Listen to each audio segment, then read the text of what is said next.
It's Baxie's musical podcast. Resistance is useless!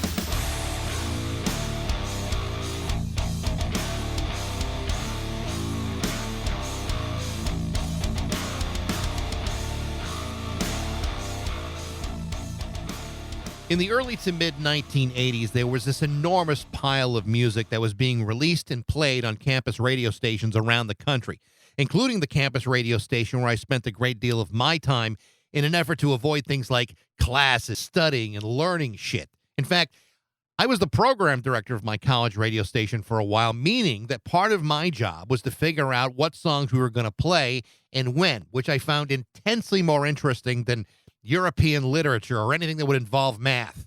Many of these bands being played on college radio stations at the time would become incredibly influential for the next 30-plus years.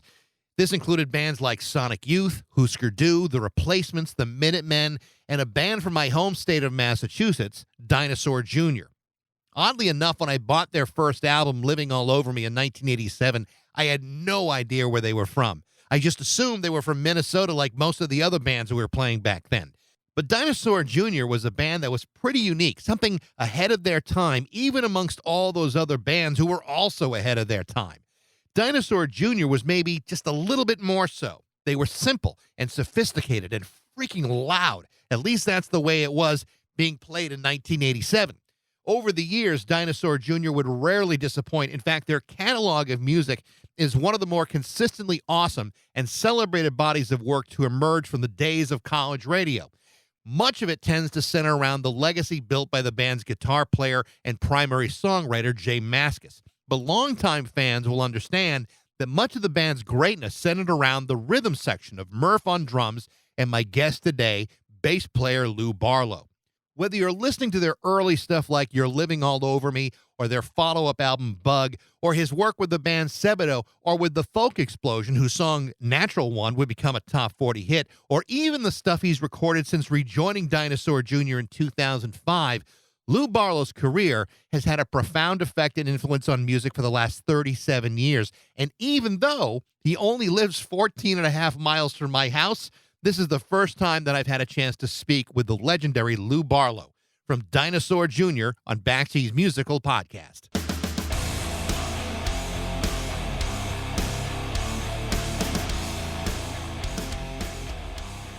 Hey, Lou, how are you? All right, I'm fine. I'm so glad to be finally talking to you. I think I've tried every route to get either you or Jay or Murph onto one of these interviews, and I'm so glad you finally I finally got you, because I got to show you something. This in 1987, I was in college, and I had a friend of mine working at a great independent record store in Milwaukee, and Nice. he comes to the house one day and he says, "You got to listen to this. You just got to see this. I got you a copy." And it's a pre-lawsuit, pre-junior copy of Living All Over Me, and this is like one of those albums that has like always been with me. And I just found out that if I had a near mint version of this, that's a $200 record, which I had no idea. Yeah, so Okay, that's cool. yeah, so I may actually get something out of this conversation. What I didn't realize is, because there's nothing on the album that indicates that you guys are from Massachusetts, where I grew up and everything. And, I didn't learn up until about a decade later that you guys were from Western Massachusetts and that you were from Westfield. We just assumed that you were from Minneapolis like everybody else we were playing at the time. So, that's funny. yeah. So, I never thought of that. I never thought that it was that mysterious, but I guess so. well, for a kid who was suddenly in Wisconsin and who grew up in Massachusetts to finally discover when I moved back in 95 and moved to Westfield that holy shit, these guys are from the backyard. Wow. So yeah, very, very cool. And it's kind of hard to imagine that it's taken nearly 28 years. I've never run into you. I've never seen you, buying power tools at Rockies. We've never had a chance to meet. So it is a pleasure to finally get a chance to talk to you. So yeah, that's awesome. Yeah. So just out of curiosity, so you live in Westfield. As a kid, you were living in Westfield. You originally from, I think it was Dayton, Ohio. I moved I moved from Michigan to Westfield when I was 12. So what brought you out here? Well, my dad was the company that he worked for dissolved in Jackson, and like this whole group of families all moved to Westfield at the same time. It was he would work for this place called Bendix that actually still had a plant here in Westfield, and then he started working out near Chester, and then he ended up in Westboro for another company. Anyway, it doesn't. But anyway, there was a little passel of families from Jackson, Michigan that moved to Westfield in approximately like 78, like late 78. And you're still there. I lived in LA for 17 years. I lived in Boston for 10 years and I lived in LA for 17 years. I came back here kind of recently for family reasons. Oh, okay. So it wasn't like you're living in Los Angeles and say, what I wouldn't give to live, so close to Route 20 again. How I wish I could be next to a Pike exit. They changed all the exit numbers now too. I know, and it messes everybody up, doesn't it? I was just watching the documentary that was put out a while back, Freak Scene, the Dinosaur Jr. Story. Yeah, there were just so many things I didn't realize about the band. And tell me about Deep Wound for a bunch of kids who were like 17 years old. You were a pretty tight little hardcore band back then. Tell me about that. Well, I think I had discovered hardcore, like really, like I discovered punk rock on college radio because I was obsessed with radio, FM radio. And when I moved from Michigan, one of the first things I found is that when I went to the left of the dial here in Western Mass, there was an incredible amount of like college radio stations, and they were playing absolutely everything. Like just, and I stumbled upon some of the most exciting music I ever heard on the radio, on college radio, and actually radio in general was, I thought, really FM radio in Western Massachusetts at that time was, 79, 80 was pretty exciting, a pretty exciting place to find music, because even like back when, Rock 102 was Wacky 102, it was totally all over the map, like as far as the pop music it played, and it was really exciting because they played a lot of really, it was cool. I mean, like you heard the beginning of rap, and you heard the big like new wave, and you heard hard rock, and you heard all of these things. Like popular music was so, it was a very kind of interesting, pop radio was an interesting place in 1979, 1980. And but then along with that, I heard like college radio, and I heard hardcore on college radio, like really amazing, blindingly fast, obscene music. Do you remember which bands were connecting with you back then? Well, the first thing I heard on the radio, I heard the Dead Kennedys on WHUS from Storrs, Connecticut, and I had never heard anything like it. I thought it sounded like Jimi Hendrix. It sounded like Jimi Hendrix on acid on acid. I mean, that was the only way I could have, like, I was like, it just was the most incredible explosion of like really cool guitars and yelling and this very charged. I mean, I had heard the Clash at that point, but this was like even more charged and over the top, and like, wow. Not that, and then it was just from there, it was just this dominoes fell, and I ended up wanting to be in my own band, and I met a kid in Westfield High School who was, I think he had written Black Flag on his jeans, and I was like, started up a conversation with him. And pretty soon we were playing, bass and drum. We were playing bass and guitar in my attic, and had a local kid hitting pots and pans. And then we put an ad. There was a place called Main Street Records in Northampton, which was a fantastic record store. And they put up a flyer there. And through that flyer, I met Jay Mascis, and he was a real drummer. He was like in the school band at Amherst, and he was just he was ready to play fast. And we found our guy, and then Deep Wound began. When you guys started playing around, and obviously you're kind of limited in Western Mass to the kind of clubs that were around at the time, and especially when you're so young. A lot of these clubs, I would assume, you probably couldn't even get into. You weren't even old enough to step into the door.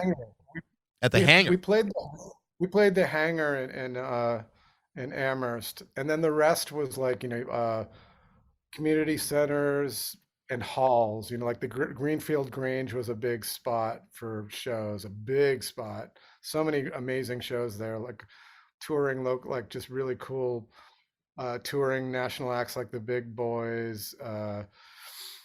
Flipper played there. There was these amazing bands from Detroit, or excuse me, oh yeah, not Detroit, but I mean, we even got like Raw Power from Italy came and played. It was a great spot. There would just be these amazing Sunday matinees there where like 10 bands would play, and they were all over the place, especially in the early 80s. It was just all over the place stylistically and amazing. It was just great time. And $5 to get in too. If that, I swear to God, I was like, and because I played, that was the great thing about being in a band and playing those shows. It's like you got in for free and you could like sit on the side of the stage when the other bands played. And it was just it was a very loose atmosphere, and it was cool. By the time you guys got together, when Jay steps away from the drums and starts playing guitar and singing and all that other stuff, there's something about Jay talent wise that clearly is something beyond what a lot of other guys were capable of. And you even talk about it in the documentary about following his music vision. A guy that young, it's hard to imagine someone could even have a musical vision that young, but he really did.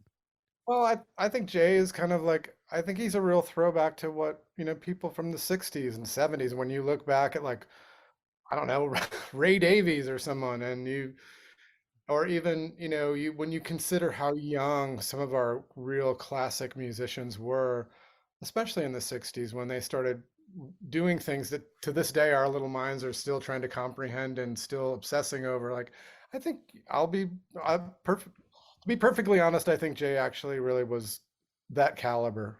When we got together, he was just truly, I was a huge music fan, and to watch that kind of explosion and watch him like pick up a guitar and within a month or two write this and just start just disgorging like all of these really incredibly well conceived, composed, funny, sweet, I mean, like sweet, heavy, nasty, I mean, just all of this stuff.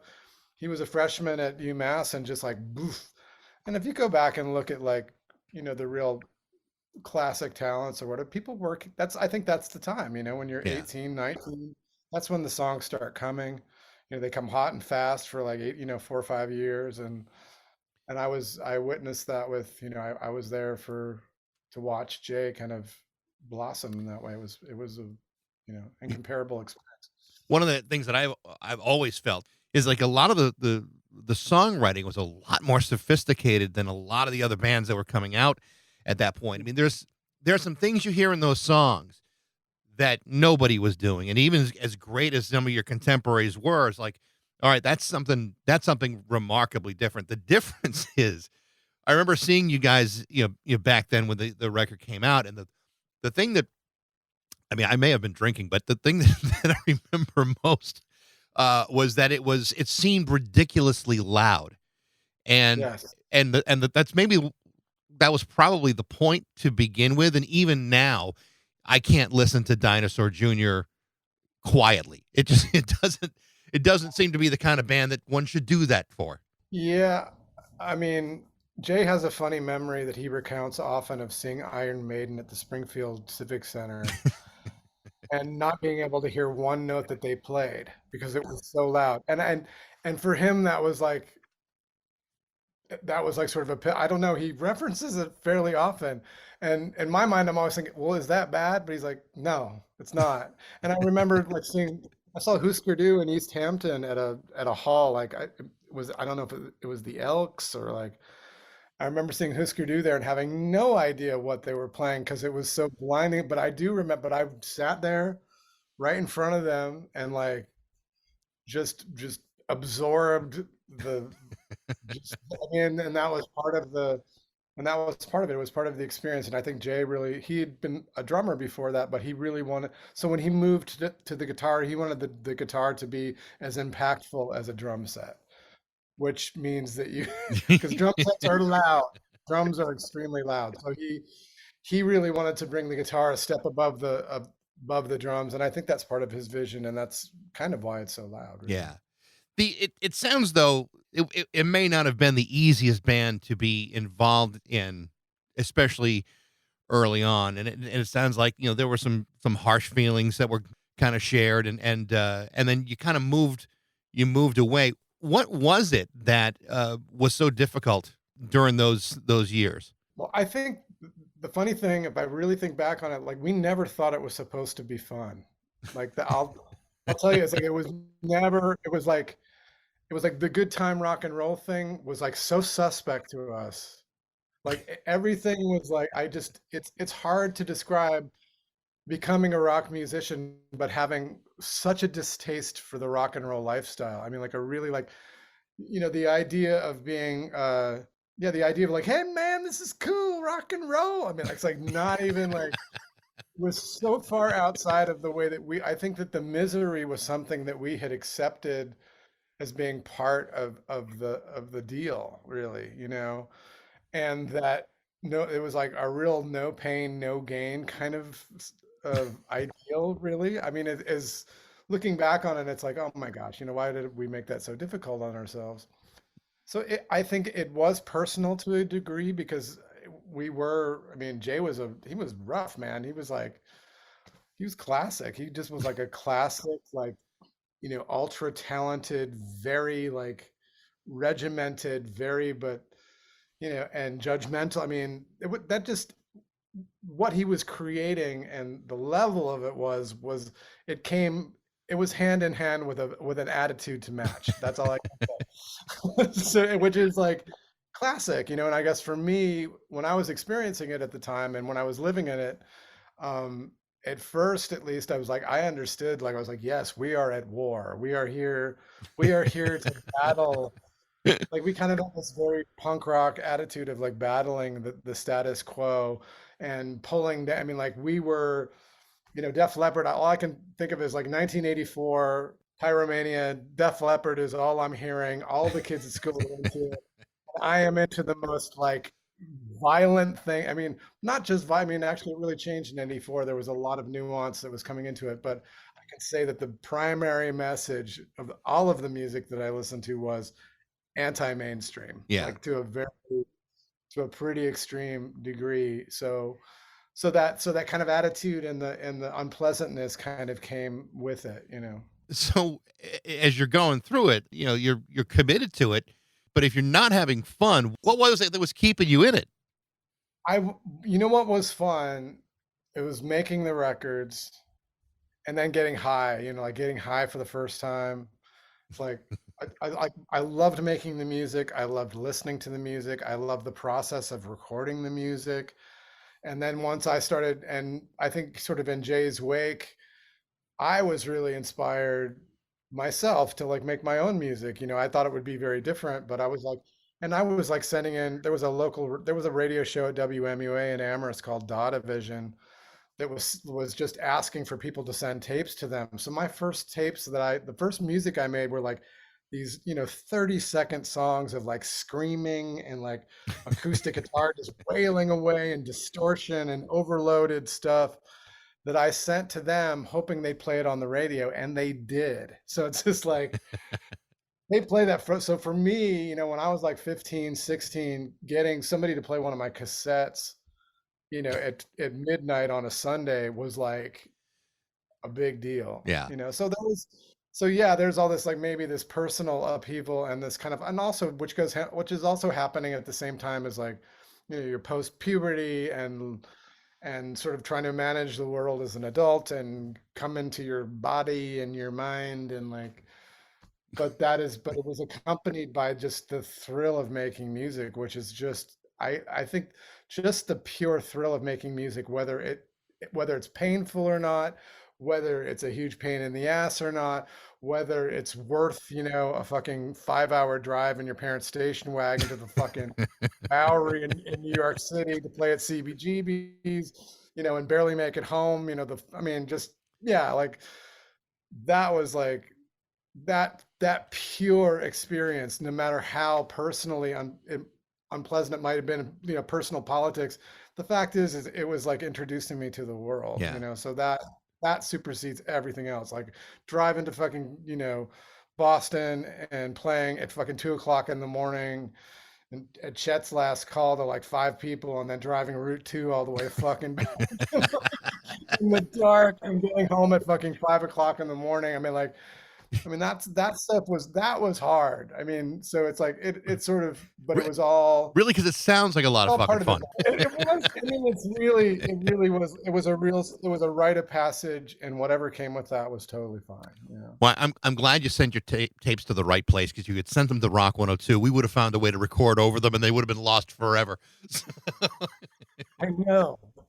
I love that's true, and that's fair enough. That's what we would have.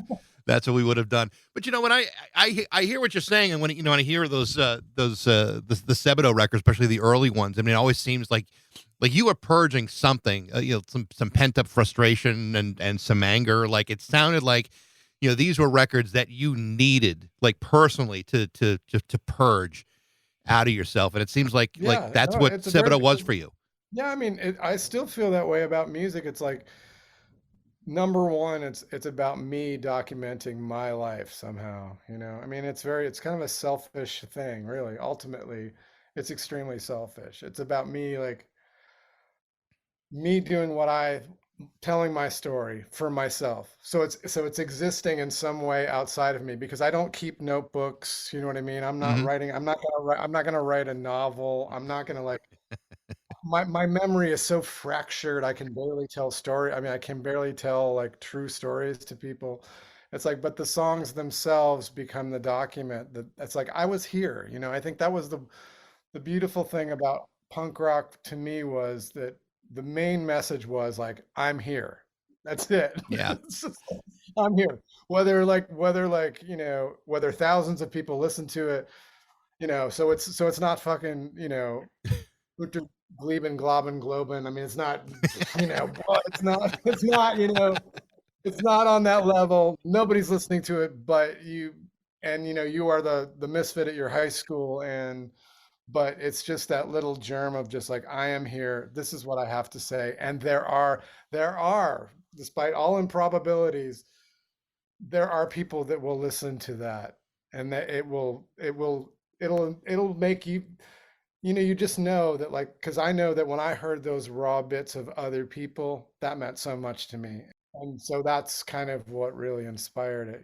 Well, it's cool to hear you talk that way because obviously Dinosaur Jr. and Sebadoh as well have been really influential to a lot of other musicians and a lot of other people throughout the years. And it's not like you guys were trying to write hits or necessarily become a mainstream act. I mean, if anything, you guys were everything but that. But when you hear someone say how much of an influence your music has been, is that like a bizarre thing to hear from somebody? Is that weird? Or I mean, how do you kind of process that?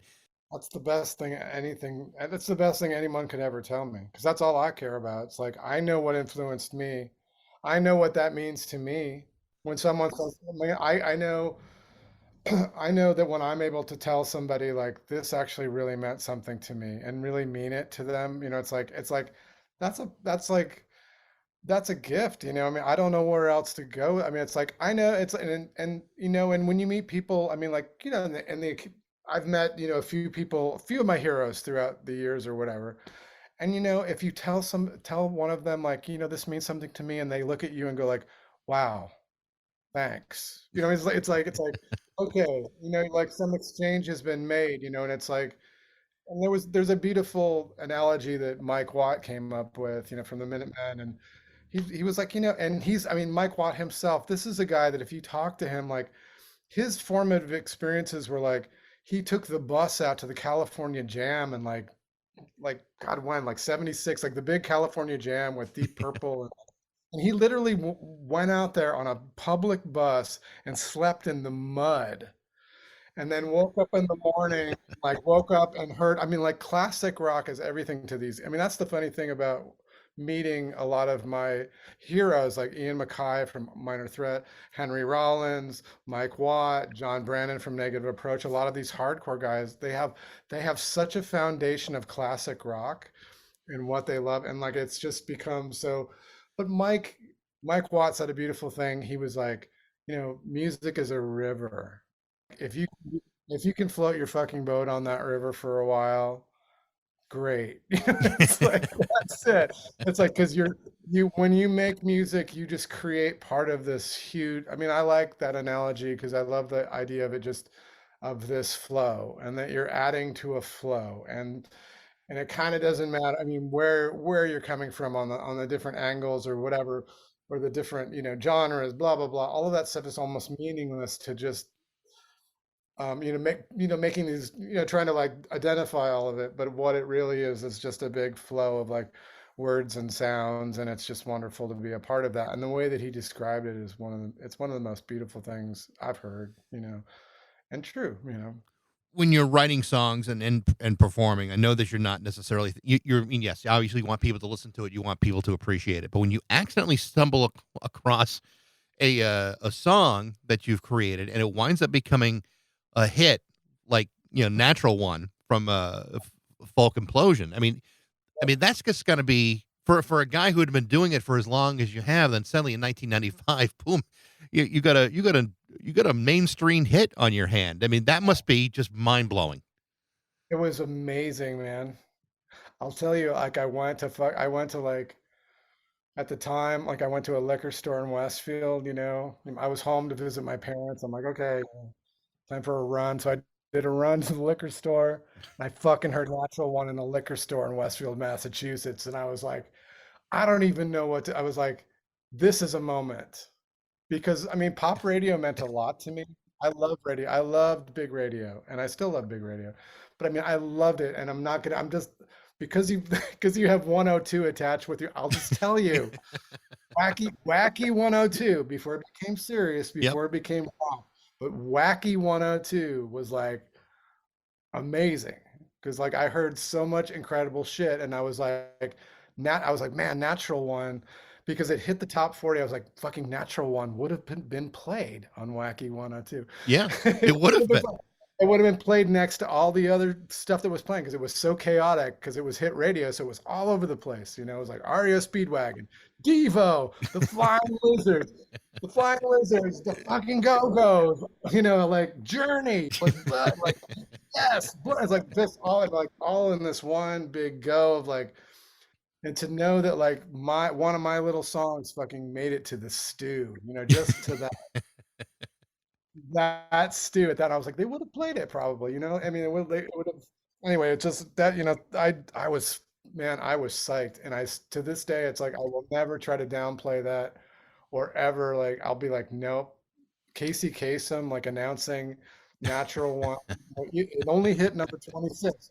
And Casey Kasem announcing that was like, I mean, I don't know what else for as countercultural or as experimental as I want to be, as sort of with as much as I've wanted to blow traditions apart within what I do, I still, when I'll tell you, when that happened, I was like, okay, I don't know where else to go from here. It's funny. I was telling my wife I had an interview this afternoon. She said like, "Well, who was it with?" I said, "Lou Barlow." She said, "Well, who was that?" I said, "From Dinosaur Jr." She said, "Okay, I've heard of them. What else have they done?" And then so I go grab my phone, I go onto Spotify, and I find Natural One. And within like half a note, she's like, "That's Natural One." Oh, She knew that right. song. It's like, oh, okay, well there you go. Because 75% of the time I'm talking to people that she's never heard of. You and I have heard of them, but on the podcast, I dig fairly deep, and so that was kind of cool. That she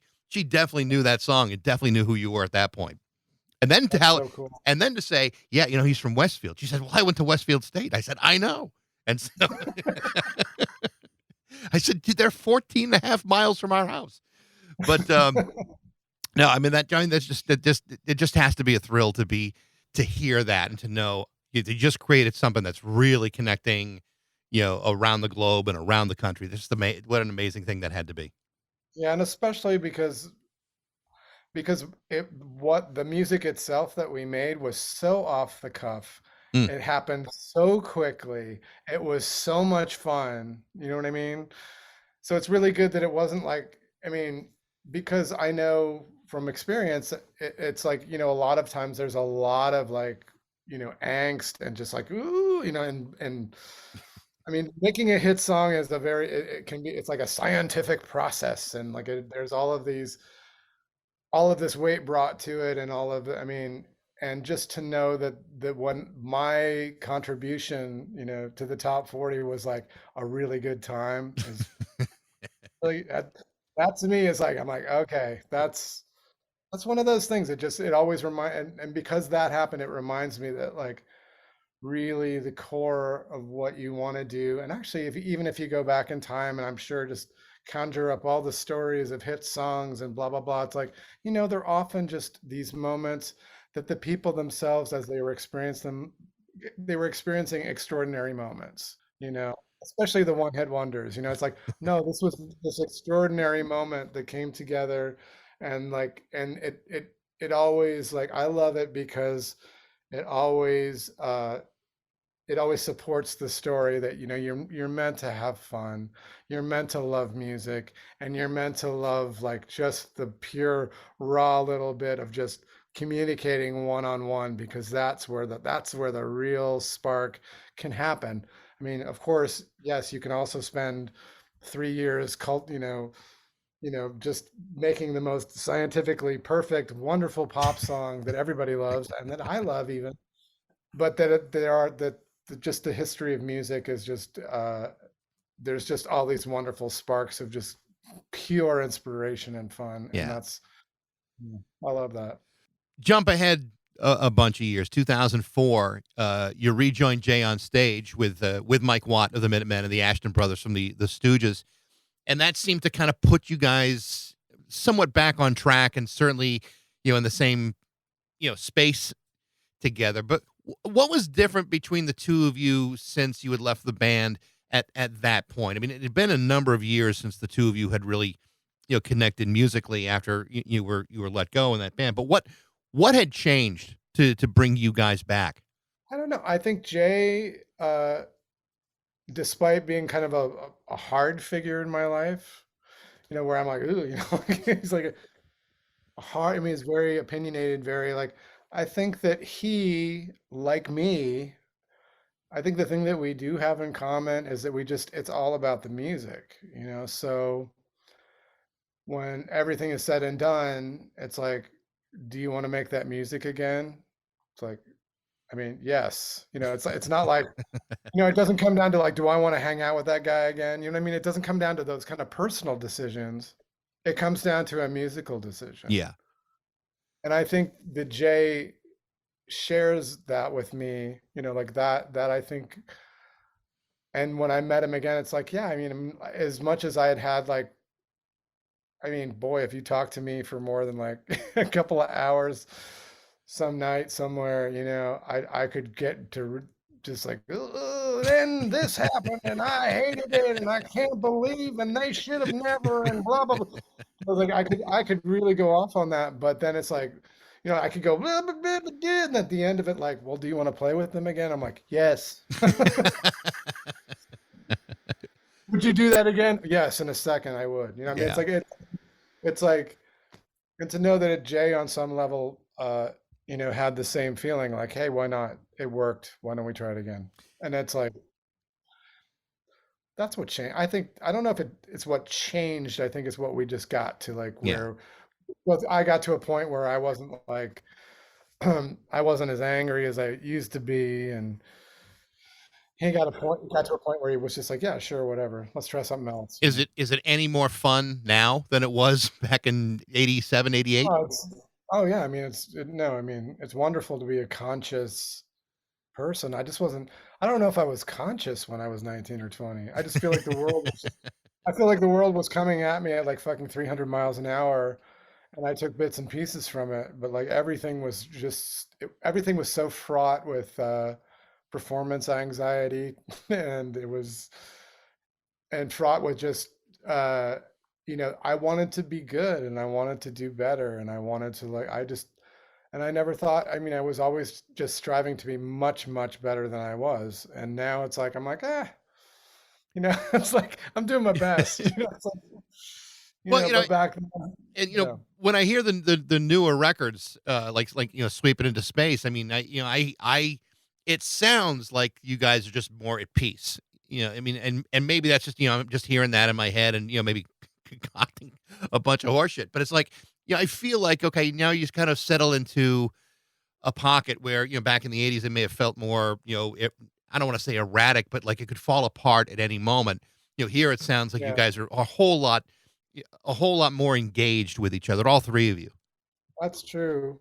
I mean, certainly for that last record, like I think every record we become more engaged somehow, which is also why I love doing it because I'm like, well, every record we figure out a way to take another step forward. I mean, and I'm not talking about huge stylistic steps. I'm not talking about like I'm talking about just moving forward, just like dip, you're just like you move forward, you find a new way to like um I mean, for me, it's always about finding new ways to communicate with people that I know really that Yeah. I've known forever. But I mean, it's like I think it's kind of like family. It's like you always, maybe you always figure out a way to talk to somebody a little more effectively. So maybe you always, and it's all about this like incremental movement. It's like either you pull back and like I should never have, or you just you go like I got to try a little bit. I'm going to try this way. I'm going to try this, and then try little ways to just you know uh, bring the family together. I mean, and I do think it's like family to that degree because I mean, families are tough, man. It's hard to negotiate family stuff. It's hard to always know what to do. It's hard to deal with ancient, ingrained Hmm. perceptions. It's really hard to deal with those things. Yeah. And Well, I but mean, I think any partnership, and God knows I've been in my share of long-standing partnerships. As hard as they may be, you still have like this legacy of work that kind of is a glue. It's like an epoxy for you guys. I mean, you could always say, yeah, we may not be seeing eye to eye, but we also have this. And that's kind of like that family strand. Like, we may not get along together at the Thanksgiving table, but we still have this. And there yeah, is something really powerful about that kind of connective tissue between uh, partnerships. there's also something. I mean, there's something that we have that I think is extraordinary among bands. I think we have a sound. Like we have this particular sound. I mean,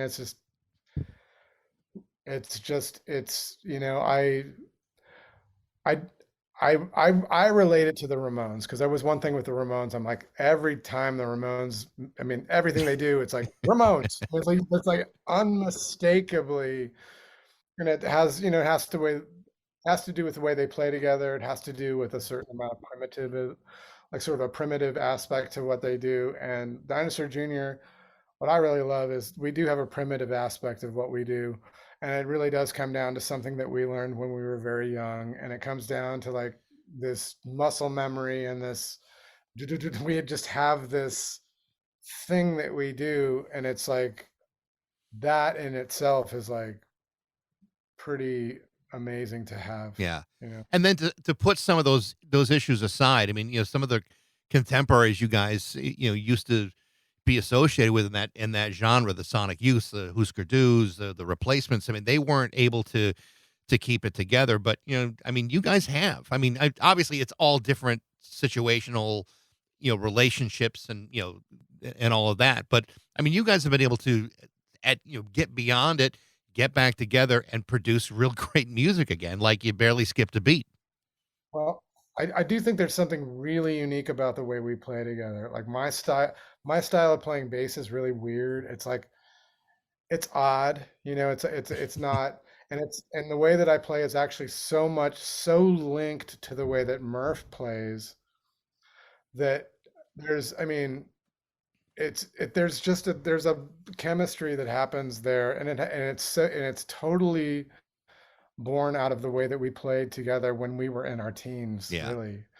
So it's hard. It's like, and it's such a particular, but I do think the thing that kind of, I think the kind of thing I have to sort of acknowledge, it's hard for me to acknowledge this, but it's like I'm actually a fairly good player in general. Like I'm actually a pretty good player. I have a particular style. I'm actually very dedicated to it. And Murph is a very good drummer. He has a very forceful style. He's a very forward moving, like pushy drummer. And he and I worked together because we had so much noise to deal with Jay that we forged this thing together but also because I'm so linked to Jay as far as the way that he plays guitar. I love the way he plays guitar. Yeah. Very similar to my own way of playing guitar. It's a lot of really cool fractured folk chords. It's like, and it always revolves around a classic song structure, always. So it's like Jay and I really share that. We share a love for a classic pop structure, and so so when you sort of get those things together, it's like it's not there's none of us within are like, no man, like I gotta go, I got an improv group that I need to do. I've got an improvisational itch that I gotta scratch, and this isn't doing it for me anymore. I can't deal with this. I mean, like we embrace our tradition, like you said. Yeah. That's still, and that's what it makes the family. We actually, when push comes to shove, we embrace our tradition, and and I'm lucky that Jay. I mean, Jay and Murph are, I mean, amazing players, and they challenge me, and they put me up to it, and they keep me going, and so you know. I was so disappointed in November. You guys were playing in Holyoke with Guided by Voices, and I wanted to go to those shows so bad. In other words, like 2 nights, and we do a big food drive in downtown Springfield. So I was exhausted. There was no way I was going to a show, but that was like if there was like one show I really wanted to go to because I love both of those bands. Those shows did not happen. We did not play with Guided by Voices in Holyoke. You didn't? Oh, okay. So now I don't feel so bad. You feel so bad. You're fine. But we did play with them in Boston twice, Philadelphia. Oh wait, Boston twice, or Boston, Philadelphia, New York. Okay. So we did do that. Okay. We did play with them, and it was amazing. I bet it was.